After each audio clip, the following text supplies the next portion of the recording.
ஸ்ரீ குருப்யோ நமக. குருர் பிரம்மா குருர் விஷ்ணுர் குருர் தேவோ மகேஸ்வரக குரு சாட்சாத் பரம் பிரம்ம தஸ்மை ஸ்ரீ குரவே நமக. சதாசிவசமாரம்பாம் சங்கராச்சாரிய மத்தியமாம் அஸ்மதாச்சாரிய பர்யந்தாம் வந்தே குரு பரம்பராம். குரவே சர்வலோகானாம் விஷஜே பவரோகிணாம் நிதயே சர்வவித்யானாம் தட்சிணாமூர்த்தயே நமக. ஸ்ருதிஸ்மிருதிபுராணானாம் ஆலயம் கருணாலயம் நமாமி பகவத்பாதம் சங்கரம் லோகசங்கரம். சதாத்மத்யானநிரதம் விஷயேபிய பராங்முகம் நௌமி சாஸ்திரேஷு நிஷ்ணாதம் சந்திரசேகர பாரதீம். விவேகினம் மகாப்ரக்யம் தைரியௌதாரிய க்ஷமாநிதிம் சதா அபிநவபூர்வம் தம் வித்யாதீர்த்தகுரும் பஜே. பாரதி கருணாபாத்திரம் பாரதி பதபூஷணம் பாரதி பதபாரூடம் பாரதி தீர்த்தமாஸ்ரயே. வித்யா வினய சம்பன்னம் வேதராகம் விவேகினம் வந்தே வேதாந்த தத்வக்யம் விதுஷேகர பாரதீம். அனைத்து பெரியோர்களுக்கும் நீலாயதாட்சி குமாரின் நமஸ்காரங்கள். பிரதி குருவாரம் நாம நம்முடைய பிரத்யக்ஷ பகவானான நடமாடும் சாரதாம்பாளான நம்முடைய குருநாதர் ஸ்ரீ ஸ்ரீ ஸ்ரீ பாரதி தீர்த்த மகாசுவாமிகளின் சச்சரிதத்தை கேட்டுருக்கோம். போன வாரத்தின் தொடர்ச்சியை தான் தொடர்ந்து கேட்கப் போகிறோம். 6வது வாரமாக இந்த அருளுரைகளை நமக்கு அளிப்பவர் நம்முடைய பிரத்யக்ஷ பகவான் ஸ்ரீ ஸ்ரீ ஸ்ரீ விதுஷேகர பாரதி மகாசுவாமிகள் அவர்கள். போன வாரமே அவர் சொல்லியிருந்தார் இல்லையா, எங்களுடைய குருநாதர் பண்டிதர்களும் வியக்கும் பாண்டித்யம் கொண்டவர் அப்படின்னு. அதை பத்தி தான் நாம தொடர்ந்து இன்னைக்கு கேட்க போறோம். ஒரு சமயம் வாக்கியார்த்த சபையில் குருநாதர் நியாய சாஸ்திரத்தில் சாமான்ய நிருக்தி என்கின்ற நூலில் விசிஷ்ட வயா கடிதத்துவம் என்கின்ற விஷயத்தை எடுத்துக்கொண்டு வாக்கியார்த்தம் செய்தார். அப்போது அங்கு அநேக சாஸ்திரங்களில் நிபுணர்களான வித்வான்கள்லாம் அமர்ந்திருக்கா. அவர்களில் ஆந்திர பிரதேசத்தை சேர்ந்த நியாய சாஸ்திர அறிஞர் மத்துலபல்லி மாணிக்ய சாஸ்திரிகளும் இருக்கார். ஸ்ரீ கதாதர பட்டாச்சாரியர் தமது நூலில் ஹேத்வா பாசத்துடைய, அதாவது அதுக்கு அர்த்தம் என்னன்னா போலி காரணத்தின் அந்த சாமானிய லட்சணத்தில் அனதிரிக்த விருத்தி ஸ்வரூப அவச்சேதகத்துவம் அப்படிங்கிறதை அறிமுகப்படுத்தினோமானால் மகாவிசிஷ்டம் என்கின்ற ஸ்தலத்தில் அதிவியாப்தி என்கின்ற தோஷம் ஏற்படும் என்று நிரூபித்து அந்த பிழை நீக்குவதற்காக விதிஷ்டத்வய அகடி தத்துவம் என்பதை அறிமுகப்படுத்தினார் அப்படின்னு எங்கள் குருநாதர் விவரணம் பண்ணிட்டு இருக்கார். அதாவது தோஷம் அப்படின்னா இந்த இடத்துல பிழை அப்படின்னு அர்த்தம். அப்போ அந்த சமயத்துல மாணிக்ய சாஸ்திரிகள் மகாவிசிஷ்டத்தில் அதிவியாப்தி என்கின்ற பிழையை போக்குவதற்காக அனதிரிக்த விருத்தி ஸ்வரூப அவச்சேதகத்துவத்தை லட்சணத்தில் அறிமுகப்படுத்தியதை போல் ஸ்வரூப சம்பந்த ரூப அவச்சேதகத்துவம் என்பதை அறிமுகப்படுத்தலாமே. இதனாலேயே மகாவிசிஷ்டத்தில் ஏற்பட்ட பிழையை போக்க முடியுமே. இப்படி இருக்க எதற்காக விசிஷ்டத்வய அகடி தத்துவம் என்பதை அறிமுகப்படுத்த வேண்டும் அப்படின்னு கேள்வி கேட்கிறார். உடனேயே எங்கள் குருநாதர் அந்த கேள்விக்கு அனதிரிக்த விருத்தி ஸ்வரூப அவச்சேதகத்துவத்தை லட்சணத்தில் அறிமுகப்படுத்தியதை போல ஸ்வரூப சம்பந்த ரூப அவச்சேதகத்துவத்தை அறிமுகப்படுத்தினால் வேறொரு இடத்தில், அதாவது வியாபக சாமானாதி கரண்ய கடித சத்பிரதிபக்ஷம் என்கின்ற ஸ்தலத்தில் அவ்வியாப்தி என்கின்ற வேறொரு பிழை ஏற்பட்டுவிடும். ஆகையால் விசிஷ்டத்வய அகடி தத்துவத்தை அறிமுகப்படுத்துவதே உச்சிதம் அப்படின்னு விடை கொடுக்கிறார். இதற்கு பின்னர் எங்கள் குருநாதர் தமது வாக்கியார்த்தத்தை தொடர்ந்து வழங்கி முடிக்கிறார். இதன் பின் மாணிக்ய சாஸ்திரிகள் குருநாதரின் அருகில் வந்து சாஷ்டாங்க நமஸ்காரம் செய்து, நான் பற்பல வாக்கியார்த்த சபைகளில் பாகம் வகித்து வருகிறேன். எங்கெல்லாம் பண்டிதர்கள் விசிஷ்டத்வய அகடி தத்துவ விசாரத்தை விவரிப்பார்களோ அவர்களிடமெல்லாம் நான் இந்த கேள்வியை கேட்பேன்.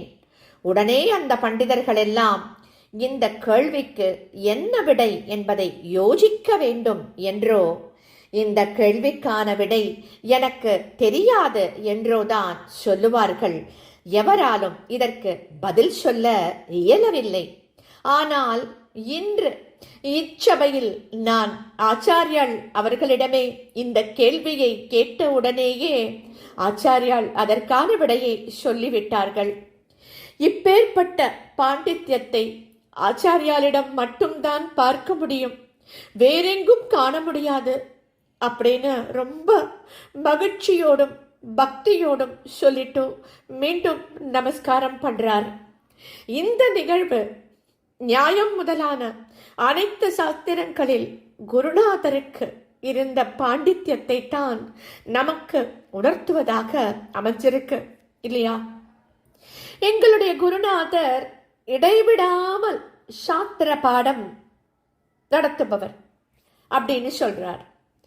நம் குருநாதரிடம் உள்ள தனிப்பட்ட சிறப்பு என்னவென்றால், தாமே அனைத்து சாஸ்திரங்களிலும் கரை கண்டவராக திகழ்வதோடு சாஸ்திர போஷக சபை முதலியவற்றின் மூலம் சாஸ்திரங்களை பிரச்சாரம் செய்து கொண்டும் சாஸ்திர பண்டிதாளுக்கு சன்மானங்களை செய்து அவர்களை ஊக்குவித்துக் கொண்டும் தகுதி வாய்ந்த வித்தியார்த்திகளுக்கு தாமே சாஸ்திரங்களை கற்பித்துக் கொண்டும் விளங்கி வருதல் ஆகும்.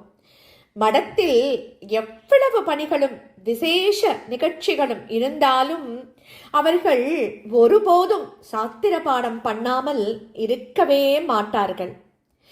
கர வருடத்தின் சித்திரை மாதத்தில் எங்களுக்கு நியாய சாஸ்திரத்தை பாடம் பண்ண ஆரம்பித்தார்கள். முதலில் தர்க்க சங்கிரகம் என்கின்ற நூலை கற்பித்தார்கள். அன்றிலிருந்து 11 மாதங்களில் தர்க்க சங்கிரகம், நீலகண்ட வியாக்கியானத்துடன் தீபிகா, நீலகண்ட வியாக்கியானத்துடன் தீபிகா, நியாய சித்தாந்த முக்தாவளி மற்றும் தினகரி ஆகிய நூல்களை எங்களுக்கு கற்பித்தார்கள். அதற்கு பின் குருநாதர் தட்சிண பாரதத்தில் விஜய யாத்திரையை மேற்கொண்டார்கள்.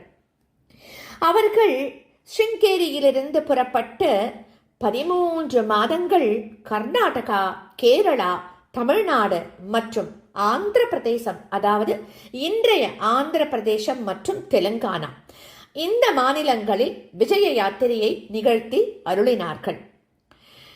இவ்வளவு மாதங்கள் அவர்கள் யாத்திரை செய்தாலும் பாடம் செய்வதை ஒருபோதும் விட்டுவிடல.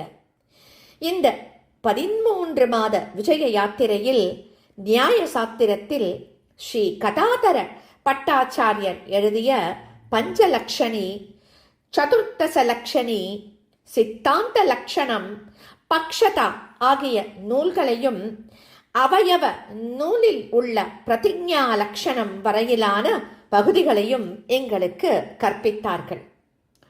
தர்ம பிரச்சாரத்திற்கான நிகழ்ச்சிகளும் பணிகளும் எத்தனையோ இருந்தாலும் கூட அனத்தியன தினங்களை தவிர, அதாவது சம்பிரதாயத்தின்படி கல்வி கற்பிக்க கூடாத தினங்களை தவிர பிற தினங்கள் அனைத்திலும் நியமமாக அவர்களால் பாடம் கற்பிக்கப்பட்டது.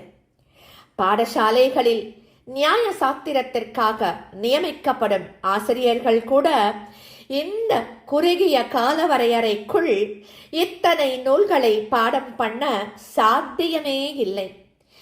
அதற்கு பின் ஸ்ருங்கேரிக்கு வந்த பிற்பாடு மீதமிருந்த வாத கிரந்தங்களை, அதாவது அவயவ நூலில் ஹேது லட்சணத்தில் இருந்து தொடங்கி இறுதி வரைக்கும் உள்ள பகுதிகள் சாமான்ய நிருக்தி, சப்ய பிச்சார, சத் பிரதிபக்ஷ, சக்திவாத, வியுத்பத்திவாத மற்றும் பிரமாண்யவாத நூல்களை கற்பித்தார்.